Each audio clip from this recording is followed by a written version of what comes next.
नमस्कार, मैं हूं करमवीर और आप मेरे साथ देख रहे हैं फॉलो अप। केंद्र की मोदी सरकार को किसान बिल पर परेशान और यू टर्न लेने पर मजबूर कर देने वाला पश्चिम यूपी का किसान लैंड गाजियाबाद, बागपत और शामली का इलाका। जी हां, फॉलो अप के इस अंक में हम बात कर रहे हैं राहुल गांधी की भारत जोड़ो यात्रा की। पश्चिम यूपी के कड़ाके की ठंड में तकरीबन 130 किलोमीटर की सफ़ेद हाफ टी शर्ट में राहुल गांधी द्वारा हजारों की भीड़ के साथ की गई भारत जोड़ो यात्रा ने सियासत का तापमान बढ़ा दिया है।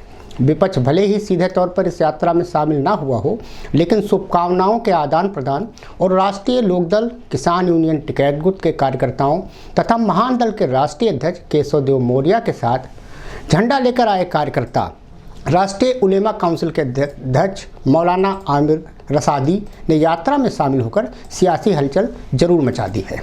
सड़कों पर सुबह से ही कड़ाके की ठंड में यात्रा के समर्थन में खड़े लोगों के हुजूम ने तिल रखने की जगह न होने की कहावत को एक बार फिर दोहरा दिया। उत्तर प्रदेश में राहुल गांधी की भारत जोड़ो यात्रा 48 घंटे से थोड़ा ज़्यादा समय रही और उसके बाद हरियाणा में प्रवेश कर गई। 3 जनवरी की शाम को राहुल गांधी की यात्रा गाजियाबाद पहुंची थी और 5 जनवरी की शाम को हरियाणा पहुंच गई।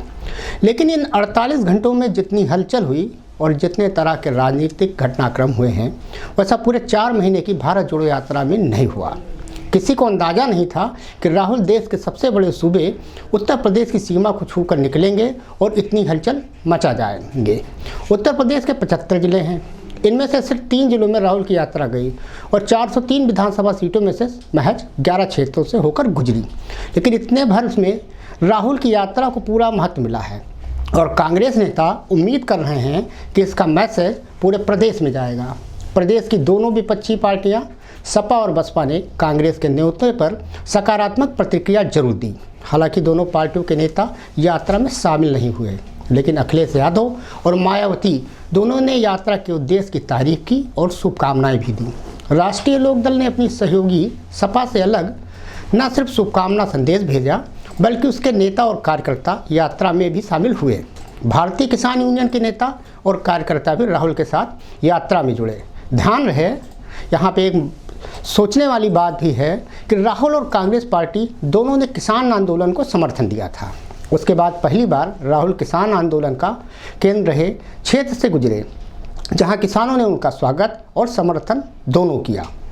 कांग्रेस पार्टी के लिए सबसे हैरान करने वाला घटनाक्रम ये रहा कि 2 बड़े हिंदूवादी शख्सियतों ने उनकी यात्रा का समर्थन किया और उनको शुभकामनाएं भी दी।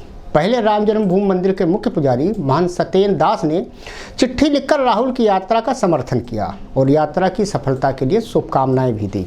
उसके बाद विश्व हिंदू परिषद के बड़े नेता और राम जन्मभूमि तीर्थ क्षेत्र ट्रस्ट के महासचिव चंपत राय ने राहुल गांधी का समर्थन किया और शुभकामनाएं भी दी।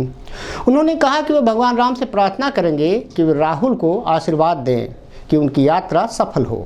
चंपत राय ने राहुल की यात्रा को देश हित में बताया। अब बात करते हैं सियासी जानकारों की। सियासी जानकारों की माने तो केंद्र सरकार और बीजेपी को इन प्रतिक्रियाओं से अपने सत्तारूपी जहाज में हलचल सी लगने लगी है। यही वजह है कि जब राहुल पश्चिम यूपी में यात्रा के आखिरी दिन ध्रुवीकरण और किसान आंदोलन के गढ़ कैराना से हरियाणा की सीमा की ओर कड़ाके की ठंड में अप्रत्याशित हजारों की भीड़ के साथ बढ़ रहे थे, तब भाजपा के चाणक्य कहे जाने वाले देश के गृह मंत्री अमित शाह के माथे पर बल पड़ना स्वाभाविक था। आनन फानन में शाह ने त्रिपुरा की एक रैली में 1 जनवरी को राम मंदिर बनकर तैयार हो जाने की बात कहते हुए बीजेपी की सियासी लाइब्रेरी से एक बार फिर राम मंदिर आंदोलन और कांग्रेस पर आरोपों वाला कैसेट अलापना शुरू कर दिया। शाह को मजबूरन सीधे तौर पर राहुल गांधी पर हमलावर होना पड़ा। शाह ने अपने भाषण में कहा कि सुन लीजिए राहुल बाबा, 1 जनवरी 2024 को विशाल राम मंदिर बनकर तैयार हो जाएगा। अब आप सोचेंगे इसमें नया क्या है? राम मंदिर पर तो भाजपा शुरू से ही सियासत करती आई है। अब थोड़ा पीछे चलते हैं। राहुल की भारत जोड़ो यात्रा ने जब दिल्ली में पड़ाव डाल रखा था, ठीक उसी वक्त राम मंदिर निर्माण ट्रस्ट ने अयोध्या में अपनी बैठक में दिसंबर 2023 तक मंदिर निर्माण पूरा हो जाने की बात कही थी। गौरतलब है कि राहुल गांधी ने दिल्ली प्रवास के दौरान भारत रत्न पूर्व प्रधानमंत्री अटल बिहारी वाजपेयी तथा पूर्व प्रधानमंत्री चौधरी चरण सिंह की समाधि पर जाकर श्रद्धासुमन अर्पित किए थे, जिस पर कई भाजपाई नेताओं ने भी दबी जुबान से प्रशंसा की थी। बस यही बात अमित शाह और पूरी बीजेपी को परेशान कर रही है। ऊपर से आग में घी का काम यूपी में यात्रा को मिल रहे जन समर्थन ने पूरा कर दिया। राहुल की यात्रा पर कुछ दिन पहले ही उत्तर प्रदेश के दोनों डिप्टी सीएम केशव प्रसाद मौर्य एवं ब्रजेश पाठक ने तमाम छोटे बड़े मंत्रियों सहित फ्लॉप शो होने का दावा किया था। ऐसे में आसानी से समझा जा सकता है कि भाजपा के भीतर ही छटपटाहट 2023 में होने वाले राज्यों की विधानसभा चुनावों से लेकर 2024 में मोदी की सत्ता को बनाए रखने के लिए कितना अहम है। सोचें, एक तरफ राहुल गांधी लगातार राष्ट्रीय स्वयंसेवक संघ पर हमले कर रहे हैं, लेकिन दूसरी ओर संघ के बड़े नेता ने उनका समर्थन किया। दूसरे, भारतीय जनता पार्टी के नेता सवाल उठा रहे हैं कि देश टूटा कहाँ है, जो राहुल गांधी देश जोड़ो यात्रा कर रहे हैं। लेकिन आरएसएस और बीजेपी के बड़े पदाधिकारियों ने उनकी भारत जोड़ो यात्रा को देश हित में बताया और प्रेम और सद्भाव के लिए जरूरी बताया।